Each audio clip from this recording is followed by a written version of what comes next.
Alright, welcome back to 2 Guys. You're gonna get 2 videos this week. One I did last week that I didn't get posted yet because I've just been lazy. And then, because it's St. Patrick's Day week, I decided we would do corned beef. I'm gonna do it a little bit differently. Usually I use the slow cooker. But one of the guys at work told me how to do it for in a Dutch oven.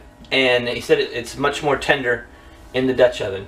So I'm following Ed's recipe from work. So if it's messed up, I know who to blame. I got a flat brisket, corned beef brisket, and it's really pretty much trimmed. There's not a whole lot more I've got to trim on it. You want to leave this side down, and that's going to help hold it together. I didn't know that, and I've trimmed more of it off in the past, but that's going to help hold the corned beef together. And when it's done, you can just slice right through that or right over that. So, first of all, we're going to put in onions. Why? Because this family loves onions, okay? Then we're going to put our brisket. Once again, we're going to put our brisket in fat side down, okay?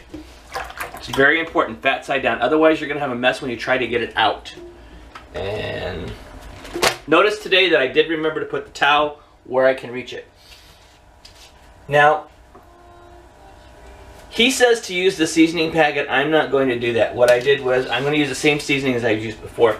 I've got 3 garlics that I'm just going to put in there because they're going to dissolve. I've got the paprika, the onion powder, and the thyme. Okay, and I'm just going to mix that together. And that's about a teaspoon of each one. Okay, and pinch of salt. I don't know why, but every recipe I read said a pinch of salt. Alright, now, you're going to say, what kind of liquid are you using? Well, I've been told just use water, but you know me. Water's not going to cut it for me. So, this is a half a cup of wine and a cup and a half of water. And once again, I'm going to add that to the side. Not right on the seasoning. Now, this is where it gets a little bit different. This is one where you can't do much ahead of time. It's going to be $2.75 for 5 hours. Okay, there's no rush in this one, or it's going to be too tough. So, $2.75 for 5 hours.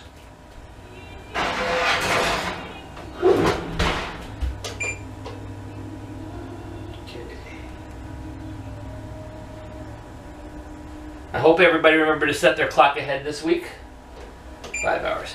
Alright, and I'll be back with you when I start to do the potatoes and the cabbage. That doesn't take near as long as the corned beef itself does. So, we'll be right back.